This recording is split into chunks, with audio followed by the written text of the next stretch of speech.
بسم اللہ الرحمن الرحیم۔ بات چل رہی تھی امر کی، اور امر کے بارے میں یہ آپ کو بتایا گیا تھا کہ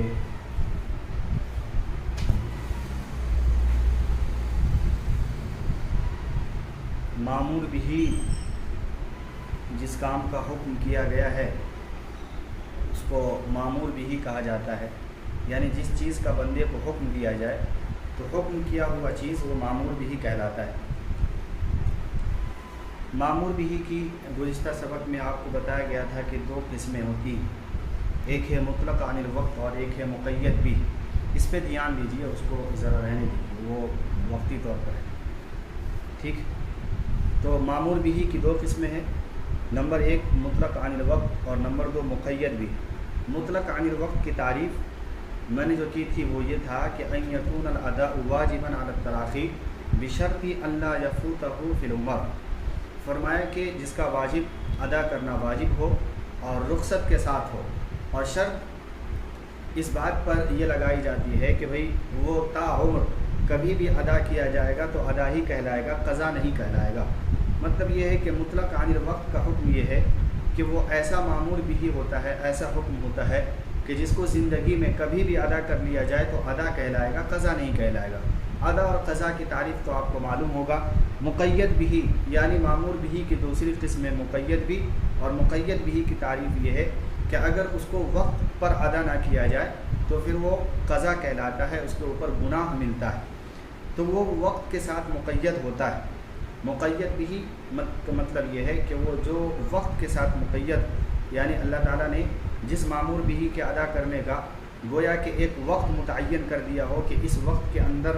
اس مامور بھی کو ادا کرنا ہے، تو جب وہ وقت ہوگا تو مامور بھی ادا اگر کیا جائے گا تو وہ ادا کہلائے گا، ورنہ قضا کہلائے گا۔ یہ پوری تعریف ہوتی ہوئی پھر آگے چل کر کے جو ہے مقید بھی کی دو تعریف کی گئی تھی، یعنی مقید بالوقت جو ہے اس کی دو تعریف کی گئی تھی۔ وہ ان میں پہلا یہ تھا یعنی مؤقت، تو مؤقت الوقت ظرفا للفعل، کہ وقت اگر فعل کے لیے ظرف ہوگا، وقت فعل کے لیے ظرف ہوگا، اور اس کے اندر ایک شرط یہ ہے کہ الاستیعاب کل الوقت بالفعل، کہ فعل جو ہے تمام وقت کا استیعاب کر لے گا، یہ اس کی شرط ہے، یا استیعاب کرے گا یا استیعاب نہیں کرے گا، یعنی استیعاب لکل الوقت ہوگا یا پھر نہیں ہوگا۔ مطلب یہ ہے کہ استیعاب بمعنی گھیرنا، احاطہ کرنا، تمام وقتوں کو وہ گھیر لے گا یا نہیں گھیرے گا۔ اگر گھیر لے گا تو اس کی الگ تعریفات ہوں گی، اور اگر نہیں گھیرے گا تو اس کی الگ تعریفات ہوں گی۔ استیعاب کل الوقت کا مطلب یہ ہے کہ بھئی جیسے کہ نماز ہے، کہ نماز کے اندر دیکھیے کہ ظہر کی نماز کا جو وقت ہے، یعنی مامور بھی کو ادا کرنے کا اللہ تعالیٰ نے جو وقت دیا ہے وہ تقریباً فرض کر لیجئے کہ 3 گھنٹے کا ہے، یعنی مثل سوری کے، یعنی 2 مثل ہو جانے کے کسی بھی چیز کے وہاں پہ ظہر کا وقت اسٹارٹ ہوتا ہے، اور عصر کے وقت پہ جا کر کے ظہر کا وقت ختم ہوتا ہے۔ یہ تقریباً اگر 3 گھنٹہ مان لیتے ہیں تو ظہر کا جو نماز ادا کیا جاتا ہے وہ تقریباً آپ آدھے گھنٹے کے اندر عموماً جو ہے ہر کوئی ادا کر لیتا ہے۔ اب آدھا گھنٹہ ادا کر لینے کے بعد 2.5 گھنٹہ آپ کے پاس بچتا ہے، تو وہ مامور بھی دیکھیے وقت بچ رہا ہے اس کے اندر، حالانکہ مامور بھی کا جو وقت دیا گیا تھا وہ 3 گھنٹہ تھا۔ اب یہ مامور بھی ایسا ہے کہ جس کو ادا کیا جائے گا تو وقت بچ جائے گا، یعنی استیعاب لکل الوقت نہیں ہو رہا ہے نماز کی صورت میں، اور استیعاب لکل الوقت ہوگا جیسے کہ روزہ کا آپ دیکھیں گے تو رمضان کے جو روزہ ہے وہ صبح صادق سے لے کر کے جو ہے غروب آفتاب تک کا جو وقت ہے اس کو روزہ کہا جاتا ہے۔ اب ان روزوں کے ایک روزے کے درمیان یعنی پورے دن کے اندر 2 مامور بھی کو ادا نہیں کیا جا سکتا، یعنی ایسا نہیں ہے کہ 2 روزہ ایک ہی دن کے اندر رکھا جا سکے، ایک ہی روزہ رکھنا پڑے گا۔ تو یہ ایسا وقت ہے جو پورے وقت کو، یہ ایسا مامور بھی ہے جو پورے وقت کو جو ہے نا استیعاب کیے ہوا ہے، گھیرے ہوا ہے۔ تو جب اگر وہ مامور بھی، بات یہاں پہ آپ کو سمجھنے کی پوائنٹ کی بات یہ ہے کہ وہ مامور بھی جو استیعاب لکل الوقت ہوگا، سمجھ رہے ہیں، یعنی ایک مامور بھی ادا کیا جائے گا تو دوسرے مامور بھی کو ادا کرنا جب ممکن نہیں ہوگا تو وہاں پر نیت کی کوئی شرط نہیں۔ مطلب یہ ہے کہ بھئی اب نیت جو کیا جائے گا وہ متعین نیت نہیں کیا جائے گا، کہ میں نفل کا روزہ رکھ رہا ہوں یا فرض کا روزہ رکھ رہا ہوں یا قضا کا روزہ رکھ رہا ہوں، اس کی کوئی شرط نہیں۔ کیوں کہ اللہ تعالیٰ نے جب وقت کو متعین کر دیا ہے رمضان کے روزے کے لیے، اور وقت استیعاب کے ساتھ قید ہے، یعنی مقید کر دیا گیا ہے تمام وقتوں کو معمور بھی کے لیے، یعنی حکم الہی کو ادا کرنے کے لیے گھیر دیا گیا ہے، تو اب ان وقتوں میں دوسری چیزوں کو ادا کرنا محال ہے۔ جب دوسری چیزوں کو ادا کرنا محال ہوگا تو پھر نیت کی بھی کوئی ضرورت نہیں ہے، کیونکہ نیت متعین ہے۔ اس لیے کہا گیا کہ اگر کسی انسان نے رمضان کے مہینے میں اگر وہ یہ نیت کر لیتا ہے کہ میں جو ہے نفل کا روزہ رکھ رہا ہوں، نہ کہ میں رمضان کا روزہ رکھ رہا ہوں، اگر نفل کی نیت سے بھی اگر رمضان کا روزہ رکھ رہا ہے، رمضان کے مہینے میں نفل کا نیت سے اگر روزہ رکھ رہا ہے، پھر بھی نفل کا روزہ ادا نہیں ہوگا، بلکہ رمضان کا ہی روزہ ادا ہوگا۔ اسی طریقے سے قضا کا روزہ، کہ اگر وہ نیت کر لے رمضان کے مہینے میں کہ میں قضا کا روزہ رکھ رہا ہوں،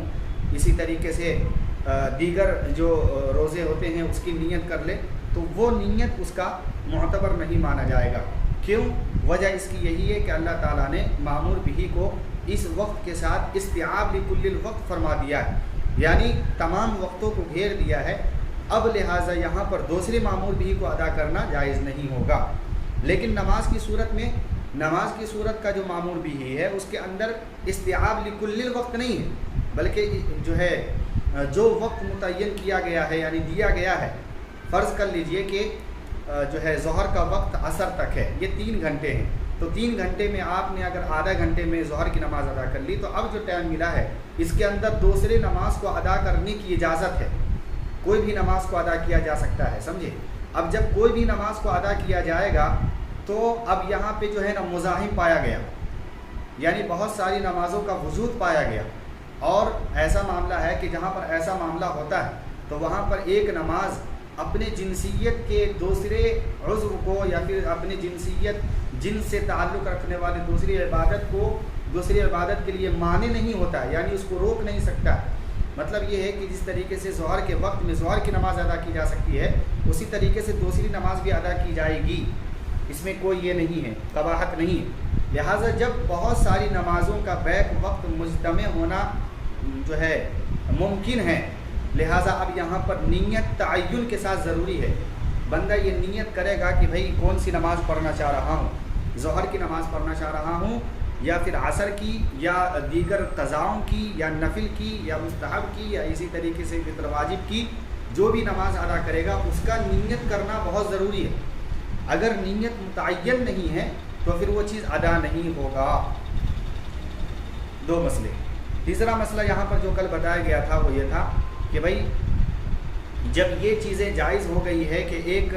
وقت کے اندر بہت ساری چیزوں کو ادا کرنا، یعنی ظہر کے وقت میں دیگر نمازوں کا ادا کرنا جائز ہے، تو یہ بھی جائز ہے کہ اگر ظہر کے وقت میں دوسری نماز یا پھر نفل نماز یا قضا نماز کو پورے وقت میں پڑھ لے اور ظہر کا نماز نہ پڑھے، تو ایسا نہیں ہے کہ ظہر کی نماز کو نہ پڑھنے کی بنیاد پر جو دوسری نماز ادا کی گئی ہے وہ جائز نہ ہو، ایسا نہیں، بلکہ جو دوسری نماز ادا کی گئی ہے وہ جائز ہو جائے گی۔ ہاں، ظہر کی نماز نہ پڑھنے کا اس کے اوپر وبال ہوگا، گناہ ہوگا۔ تو یہ جو عبارت یہاں پہ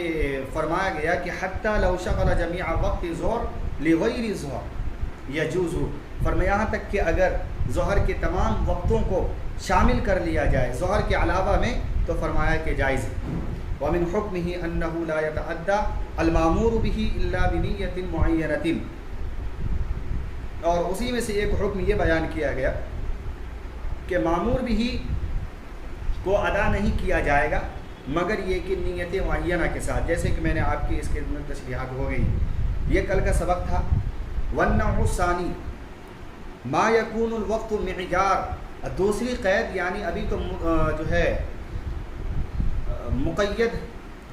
مؤقت کے نوع اول کی بات چل رہی تھی، اب یہاں پر نوع ثانی کی بات چل رہی ہے کہ نوع ثانی میں یہ ہوتا ہے کہ وقت جو ہے معیار بنتا ہے۔ بات سمجھ رہے؟ وقت معیار کی مثال میں نے آپ کو روزہ کے اندر سے دے دیا کہ دیکھیے یہاں پر وقت معیار بن رہا ہے جس طریقے سے روزہ، تو اب اگر روزہ کے جو ایام ہیں یعنی جو اس کا کیا کہتے ہیں ظرف ہے، اگر ظرف کم ہوگا تو روزہ بھی کم ہوگا، ظرف اگر بڑھے گا تو روزہ بھی بڑھے گا۔ تو روزہ کے کم ہونے اور نہ ہونے کا جو مدار ہے وہ اس کے ظرف کے اوپر ہے. بات سمجھ میں آ رہا؟ تو وقت یہ ظرف بن رہا ہے فعل معمول بھی کے لیے، لہٰذا یہاں پر معیار جو ہے وہ وقت ہے، اور معیار کے وقت ہونے کی بنیاد پر فعل معمول بھی کے اندر تغیرات ہوتے رہیں گے. بہرحال معمول بھی جو یہاں پر معیار عن الوقت ہے وہ اس بنیاد پر ہے کہ وہ استیعاب لکل الوقت کہلا رہا ہے. جیسے کہ میں نے روزہ کی مثال کے اندر آپ کو بات سمجھائی، فَإِنَّهُ يَتَقَدَّرُ بِالْوَقْتِ وَهُوَ الْيَوْمُ، اس لیے کہ وقت جو ہے مقدر مانا جاتا ہے یہاں پر صوم کے سلسلے میں، اور دن کی ابتدا سے ہوتی ہے. اس کا حکم شریعت میں یہ دیا گیا اذا عین له وقتا، کہ جب شریعت نے اس کے لیے وقت کو متعین کر دیا ہے تو اب اسی وقت کے اندر دوسری چیزوں کو ادا کرے گا تو یہ جائز نہیں ہوگا. یہاں تک بات سمجھ میں آ گئی. پھر اس کے بعد ایک اعتراض واقع یہاں پر ہو رہا تھا کہ بھائی جیسے کہ میں نے کل اس کا خلاصہ بھی ذرا سا کر دیا تھا کہ ایک آدمی ہے،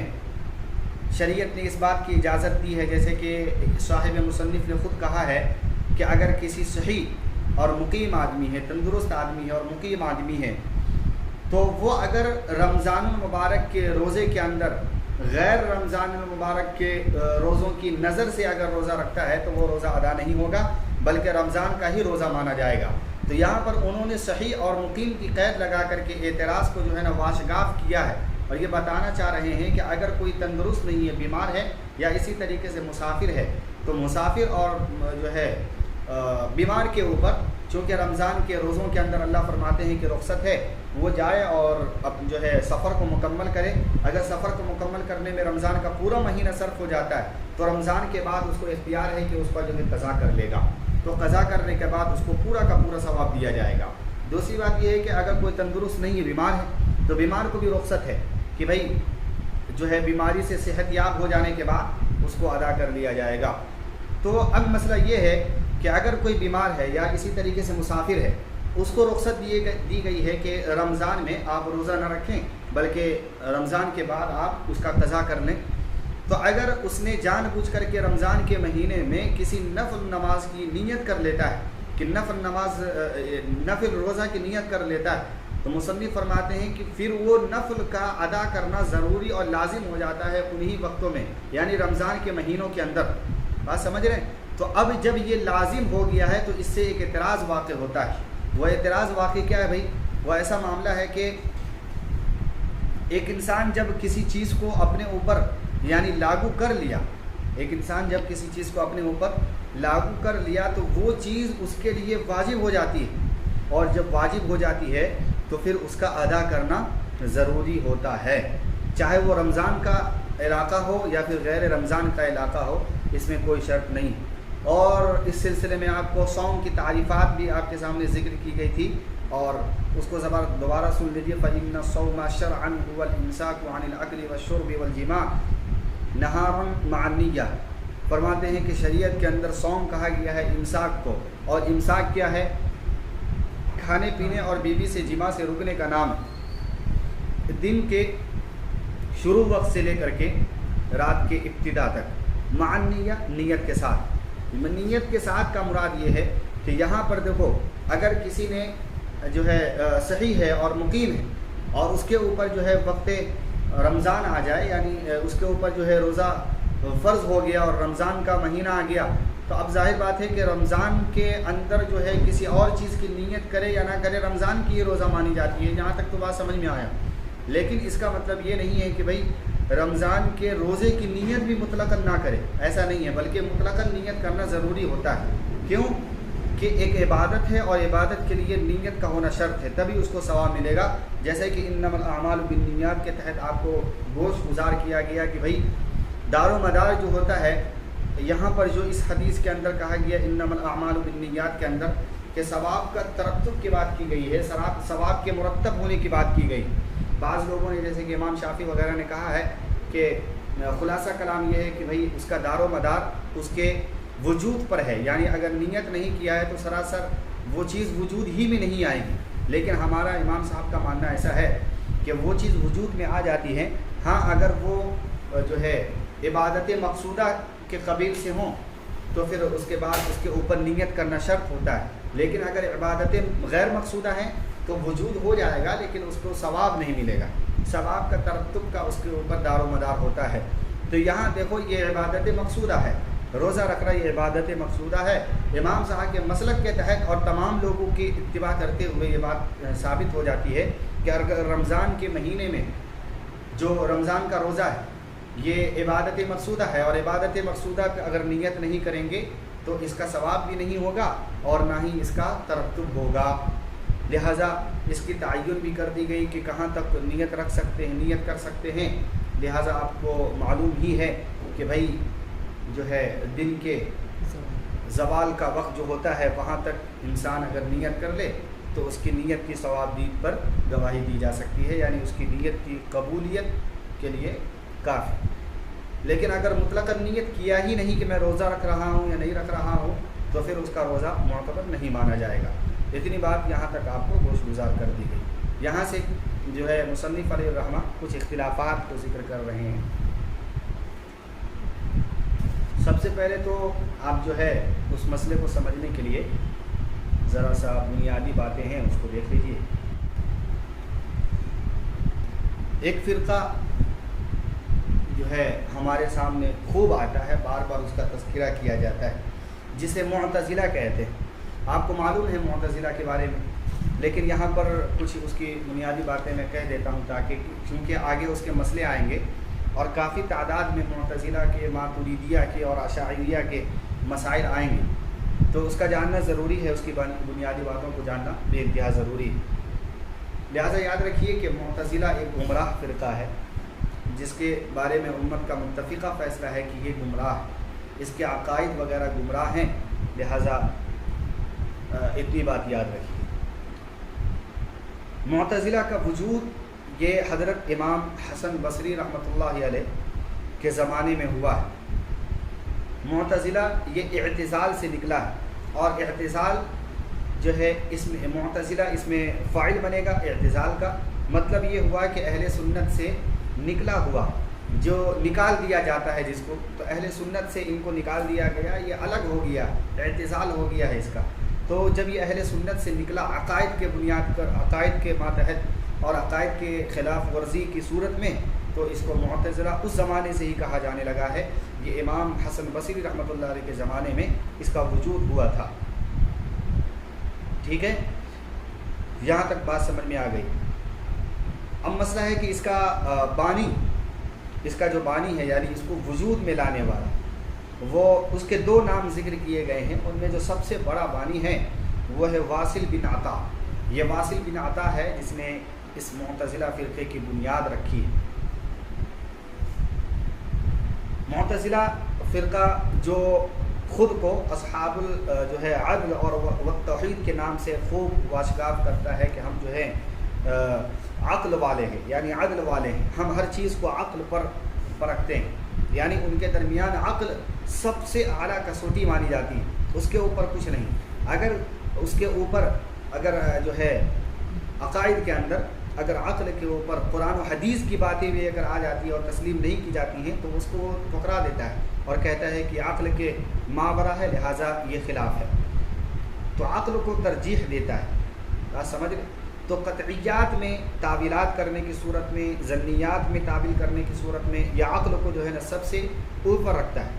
عقل ہی اس کی اعلیٰ کسوٹی مانی جاتی ہے۔ اسی بنیاد پر اس کا ایک عقیدہ یہ بھی مرتب ہوتا ہے کہ بھائی جو گناہ کبیرہ ہے، اگر کسی انسان نے گناہ کبیرہ اختیار کیا تو گناہ کبیرہ اختیار کرنے کی بنیاد پر وہ اہل ایمان سے نکل جاتا ہے،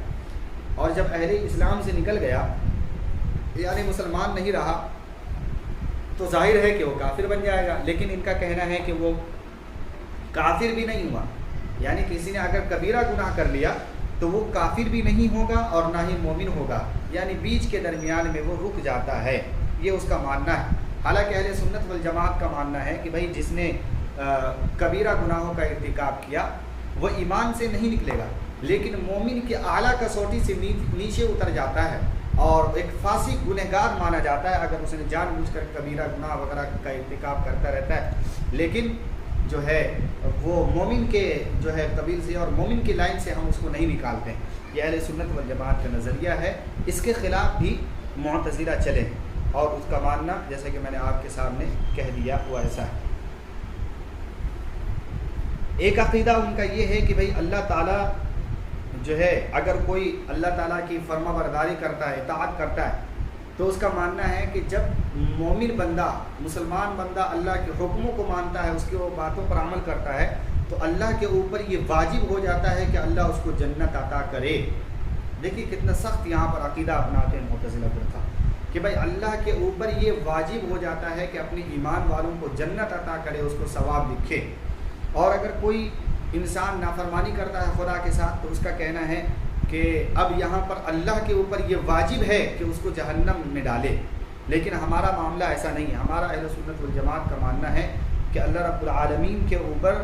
کوئی چیز واجب نہیں ہوتی ہے. کیوں کہ ہر چیز اللہ رب العالمین کی مخلوق ہے اور مخلوق کے اندر، اس کی خلقت کے اندر اس کو مکمل تصرف کا اختیار ہوتا ہے، جیسے بھی چاہے تصرف کرے. اب ظاہر بات ہے خالق کو تصرف کا اختیار نہ رہے تو پھر کیا معنی ہے خالقیت کا.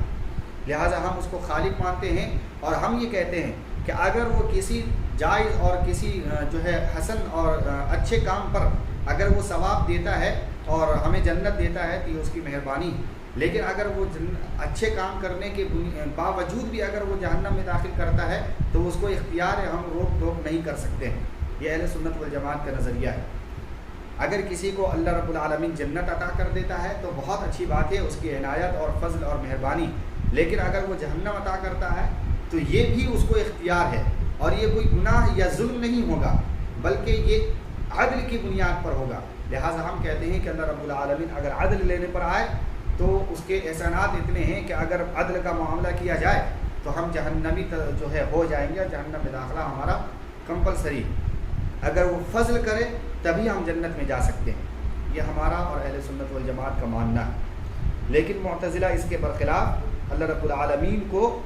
کے اوپر ایک چیز کو ثابت کرتے ہیں کہ بندہ اگر کوئی اچھا کام کرتا ہے تو اللہ کے اوپر ثابت ہے کہ اس کو جنت میں عطا کرے.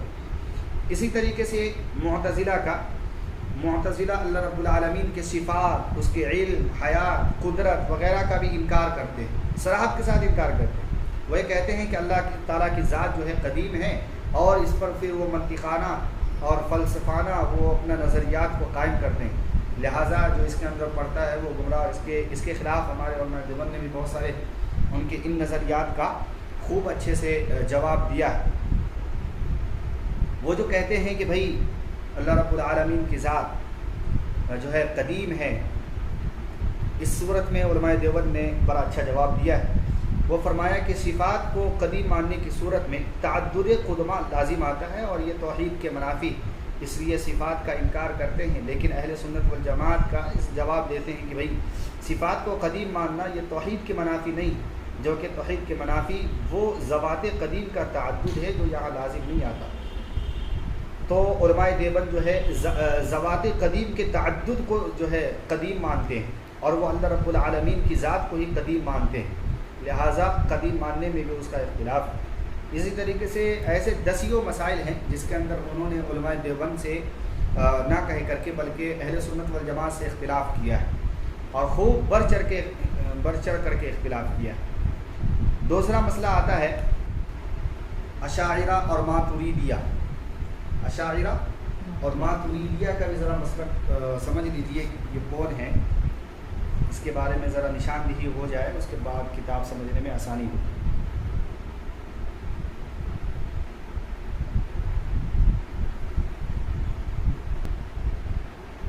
اشاعرہ اور ماتریدیہ جو ہے، اشاعرہ اور ماتریدیہ ان دونوں کے اندر خوب اچھے سے اختلاف رہا ہے. اتنی بات سمجھیے کہ یہ جو دونوں ہیں اشاعرہ اور ماتریدیہ، یہ دونوں جو ہے دو مکتب فکر کا نام ہے اور یہ دونوں اہل سنت والجماعت کے اندر، اہل حق کے اندر، اہل سنت نہ بول کر کے بلکہ یہ اہل حق کی جماعت ہے. اس کے اندر قدر تفصیل کہ اشعریہ وہ حضرات ہیں جو شیخ ابو الحسن اشعری رحمۃ اللہ علیہ کے پیروی کرتے ہیں. کس کی پیروی کرتے ہیں؟ شیخ ابو الحسن اشعری رحمۃ اللہ علیہ کی. ان کی وفات 324 ہجری کی ہے. امام ابو الحسن اشعری رحمۃ اللہ علیہ چونکہ یہ شافعی تھے، اور آج جتنے بھی شافعی اور مسلک کے اندر جو عقائد پائے جاتے ہیں، عقائد صرف عقائد، تو عقائد کی جو شوافع ہیں یہ امام ابو الحسن اشعری رحمۃ اللہ علیہ کے عقائد کی پیروی کرتے ہیں، لہٰذا یہ خود شافعی تھے، لہٰذا شافعی کے اندر آج جو عقائد پائے جاتے ہیں یہ انہی کے عقائد پائے جاتے ہیں۔ اسی طریقے سے ماتریدی جو ہے یہ امام ابو منصور ماتریدی رحمۃ اللہ علیہ گزرے ہیں، ان کی وفات 333 ہجری ہے، 332 ہجری بھی بعض کتابوں میں دیکھا لکھا ہوا تھا، اور بعض لوگوں نے جو متفقہ فیصلہ بھی نکالا گیا ہے، جو بعض کتابوں کے اندر یہ بات آئی، تو 333 ہجری مان لیجئے اس کی جو ہے ان کی وفات ہے۔ تو یہ اصل میں چونکہ یہ مسلک حنفی تھے ابو منصور ماتریدی رحمۃ اللہ علیہ، اب یہ اختلافات ان کے اور اشاعرہ کے درمیان خوب مناظرے وغیرہ ہوئے ہیں اس زمانے میں، لیکن اتنا ہے کہ یہ حنفی تھے، لہٰذا آج جو ہمارا عقیدہ اور عقائد وغیرہ ہے یہ امام ابو منصور ماتریدی سے ملتا جلتا ہے، اور انہی کے زیادہ تر مسائل عقائد کی صورت میں ہم اس کو اپناتے ہیں، لہٰذا یہ اہل حق کی جماعت ہے۔ لیکن کچھ غلوات ہیں جو اس کی بنیاد پر جو ہے انکار کیا جاتا ہے، بہت سارے مسائل ہیں، چونکہ اس زمانے کے یہ لوگ تھے کہ جب عقل کی کسوٹی کو اور عقل کو سب سے اوپر ما فوق الفطرہ مانتے تھے، اور عقل کو ہی معیار اور سب کچھ جانتے تھے، لہٰذا ہم عقل کے اوپر وحی الہی کو رکھتے ہیں، اور عقل بھی ایک شریعت کو جاننے سمجھنے اور اس کو پرکھنے کا ایک ذریعہ ہے، لہٰذا ہم عقل کو ہر کچھ نہیں کہتے، لیکن بعض لوگ ہیں جو عقل کو ہی ہر کچھ کہتے تھے، لہٰذا ان کا مسلک بھی بدلتا چلا گیا۔ آج سمجھ میں آ رہا ہے؟ یہ جو ہے ابو منصور ماتریدی رحمۃ اللہ علیہ، ان کے اور اشعری کے درمیان تقریباً 12 مسائل میں اختلافات ہیں، تو 12 مسائل کے اندر جو اختلافات ہیں، اور وہ اختلاف جو ہم سے اور ماتریدی کے ہیں وہ بہت زیادہ اصول میں نہیں ہیں بلکہ فروعات میں مسائل ہیں، فروعات میں اختلاف ہے، لہٰذا ان اختلاف کی بنیاد پر بہت زیادہ ہمیں اثر نہیں پڑتا ہے کہ ہم ان سے بہت زیادہ غلو کریں، ان کی برائی کریں، ایسا ہمیں اختیار نہیں دیا جاتا ہے، لہٰذا وہ جو ہے معمولی اختلاف تھا جو 12 اختلاف ہے، اس کو مصطفیٰ ابن کمال پاشا نے اپنی کتاب کے اندر اس کو بڑی وضاحت کے ساتھ ذکر کیا ہے، اور اس کا شافی بخش جواب بھی دیا ہے، لہٰذا ان اختلافات کی بنیاد پر یہ اہل حق سے نکلتے نہیں ہیں، لیکن ہاں اتنا ہے کہ ان کو بہت زیادہ شدت اور ضم کے ساتھ عقائد کو بیان کیا گیا ہے، اور اختلافات جو ہے کہ رونما ہوتے ہوئے چلے گئے۔ بعض لوگوں کا یہ خیال ہے کہ سلفی وغیرہ اور اسی طریقے سے امام احمد بن حنبل کے متبع اور ماتریدی یہ ایک زمانے میں جو ہے اعلیٰ عروج پر تھے، اور ان کے عقائد اور ان کے مسائل وغیرہ جو ہے نا مسلم و ثبوت مانے جاتے تھے، لیکن چونکہ جیسے زمانہ تبدیل ہوتا گیا ان کے اندر تغیرات آتے گئے، لہذا آج کے جو سلفی حضرات ہیں وہ اس پیروکار نہیں ہیں اور اپنے اصل پر باقی نہیں، لہٰذا آج ان کے تقلید سے عدم جو ہے تقلید کی طرف ان کا رجحان، اور اسی طریقے سے بہت سارے مسائل میں اختلاف اہل سنت والجماعت سے یہ بات یہ واشگاف اس انداز میں ہوتا ہے کہ یہ وہ سلفی نہیں ہیں جو اس زمانے میں تھے، لہٰذا آپ حضرات کو جو کتابوں میں سلفیت کے بارے میں یہ ملتا ہے کہ بھائی وہ فلاں سلفی تھے فلاں سلفی تھے اور ان کا سلف کا مسلک یہ ہے، تو اس کا یہ مطلب نہیں ہے کہ جو آج کے سلفی ہیں یہ وہی سلفی ہیں جو کتاب و سنت کے اندر ہمیں ملتے ہیں، بلکہ وہ سلف ہمارے الگ تھے اور یہ الگ ہیں، یہ بس نام کے سلفیت رہ گئے ہیں، کام کے نہیں۔ تو یہ ذرا سا رہا آپ کے درمیان کہ اس کا تعارف ماتریدی اور اشاعرہ اور اسی طریقے سے معتزلہ۔ میں نے کہا کہ اشاعرہ اور ماتریدیہ ان دونوں کا تعلق جو ہے اپنے سے ہے اہل حق جماعت کے ساتھ ہے، اور ایک کا تعلق شافعی سے ہے اور ایک کا حنفی سے ہے۔ حنفی امام ابو منصور ماتریدی رحمۃ اللہ علیہ کہ جن کی وفات 333 ہجری بتائی جا رہی ہے، اسی طریقے سے اشاعرہ کہ جو شافعی المسلک تھے، اور شافعیہ کا اکثر عقائد کے اندر انہی کی پیروی ہوتی ہوئی نظر آتی ہے۔ تو دیکھو مسئلہ جو ہے یہ چل رہا تھا تعین نیت کے متعلق، تو ایک قاعدہ کلیہ یہ ہے کہ جب مزاحم پایا جائے گا یعنی جب جھگڑا پایا جائے گا تو اس وقت نیت کا تعین شرط ہے، اور جب جھگڑا نہیں پایا جائے گا تو تعین نیت شرط نہیں ہے۔ تو معیار یہ بن گیا کہ جہاں پر جھگڑا پایا جائے گا وہاں پر نیت کا تعین یعنی بالمقابل کی نیت کرنا شرط ہوگا، جہاں پہ جھگڑا نہیں پایا جائے گا وہاں پر مطلق نیت شرط ہوگا۔ اگر مطلق نیت بھی نہیں کریں گے، اگر وہ مطلق نیت نہ کرنے کی بنیاد پر اگر وہ معمول بھی جو ہے ان چیزوں کے اندر ہوگا کہ جن کے متعلق حدیث انما الاعمال بالنیات کے اندر یہ کہا گیا کہ بھائی وہ عبادت اگر جو ہے مشہورہ ہے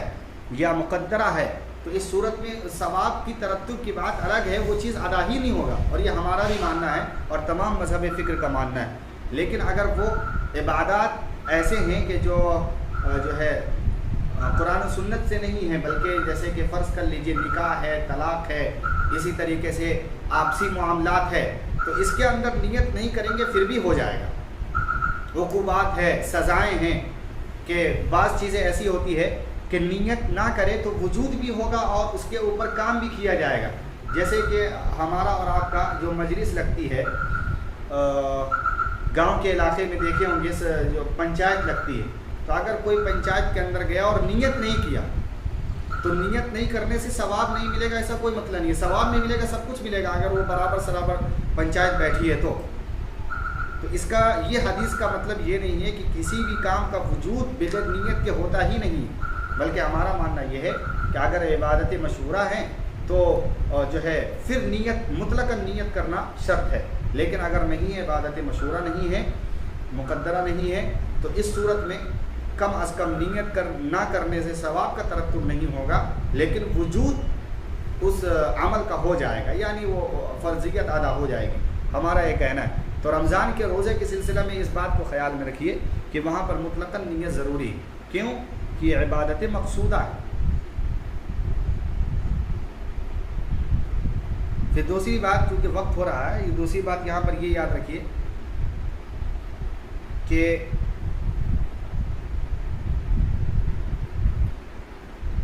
بعض مرتبہ جو ہے شرع اور شریعت اسلام جو ہے نا بندوں کو کسی چیز کے حکم اختیار کرنے کا دیتی ہے، لیکن تغیر کے یعنی حکم شرع کے اندر تغیر پیدا ہو اس کی اجازت نہیں دیتی ہے۔ تو مؤقت اور غیر مؤقت کے سلسلے میں بندے کو یہ اختیار دیا جاتا ہے کہ اپنے اوپر جو کسی بھی چیز کو نافذ کر لو، اس کا اختیار ہے، لیکن جس سلسلے میں شریعت نے کہہ دیا ہے کہ ایسا نہیں کر سکتے یا اس کے بارے میں جو ہے قرآن و حدیث کے اندر حکم مستنبط کر دیا گیا ہے، پھر اس کے بعد بندہ اس کو جو ہے مطلق کو مقید کرے یا مقید کو مطلق کرے تو بندے کو اس بات کی اختیار نہیں دی جاتی ہے۔ جیسے کہ مثال کے طور پر شریعت نے کہہ دیا کہ رمضان کے علاوہ جو غیر رمضان کا جو وقت ہے اس کے اندر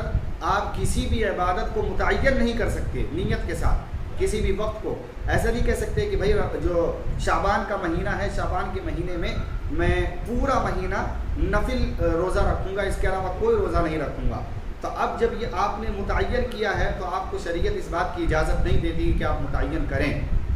کیونکہ شریعت نے اس کو مطلق رکھا ہے، کچھ بھی کریں آپ، نفل کا روزہ رکھیں یا رمضان کا قضا رکھیں یا اسی طریقے سے جو ہے کہ کفارہ یمین کا روزہ رکھیں، جو بھی رکھیں سب جائز ہے۔ تو مطلق کو مقید اور مقید کو مطلق کرنا جب شریعت کا حکم آ جائے تو اس وقت جائز نہیں رہے گا، لیکن مؤقت اور غیر مؤقت کو اپنے اوپر جو ہے ثابت کر لینا یہ جائز ہے۔ یعنی یہ اگر جو ہے نظر کا روزہ ہے کہ بھائی میں امتحان میں کامیاب ہو گیا تو میرے اوپر جو ہے 10 روزے، تو ایسا کر لینا، چونکہ اس کو ابھی 10 روزے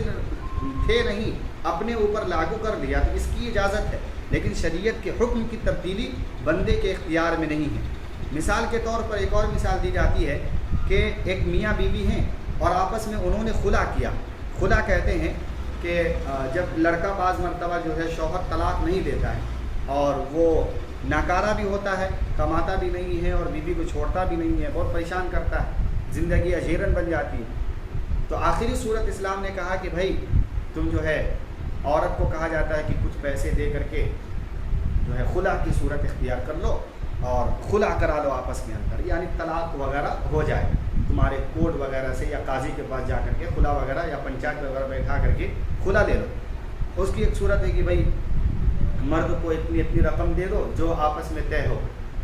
تو فرض کر لیجئے کہ میاں بیوی نے آپس میں آپسی رضامندی میں خلا کرا لیا، تو تو خلا کرانے کی صورت میں شریعت کے دو حکم لاگو ہوتے ہیں۔ نمبر ایک، عورت جب عدت گزارے گی تو اس کا سکنا یعنی اس کے مکانات یعنی رہنے کے لیے، رہائش کے لیے وہ دینا مرد کے اوپر ضروری ہے۔ اسی طریقے سے عورت کو جو نفقہ دیا جائے گا، کھانے پینے کا جو ذمہ داری ہے، یہ مرد کے اوپر ضروری ہے۔ یعنی کسی عورت نے خلا مرد کی ثواب دید کے اوپر، مرد راضی ہے، عورت بھی راضی ہے، خلا کرا لیے، تو اس صورت میں شریعت کہتی ہے کہ مرد کے اوپر دو احکام لاگو ہوتے ہیں۔ نمبر ایک کہ نفقہ بھی دے گا یعنی کھانا پینا بھی دے گا، شوہر ہی دے گا، اور سکنا یعنی رہنے کے مکانات وغیرہ بھی دے گا۔ یاد رکھیے کہ جس گھر کے اندر جس گھر کے اندر طلاق دی جا رہی ہے، جس گھر کے اندر رہ رہی ہے بیوی اور اسی گھر کے اندر طلاق دی گئی، تو اسی گھر کے اندر اب عدت گزارنا ضروری ہے۔ اور قرآن مقدس کے اندر فرمایا گیا ہے کہ شوہر مجبور ہے، شوہر کو اوپر یہ لاگو کر دیا گیا ہے کہ عورت کو جو ہے نا سکنا دے، یعنی رہنے کے عدت گزارنے کے مکانات دے۔ وہ اپنے میکے جا کر کے جو ہے عدت نہیں گزارے گی، بلکہ وہ جو ہے شوہر کے مکان کے اندر، جس کے اندر وہ لوگ رہتے تھے، اسی کے اندر عدت گزارے گی جس کے اندر طلاق دیا گیا ہے۔ لہٰذا یہ ضروری ہے، قرآن مقدس کی سورۃ طلاق کے اندر یہ بات کو وضاحت کے ساتھ کہا گیا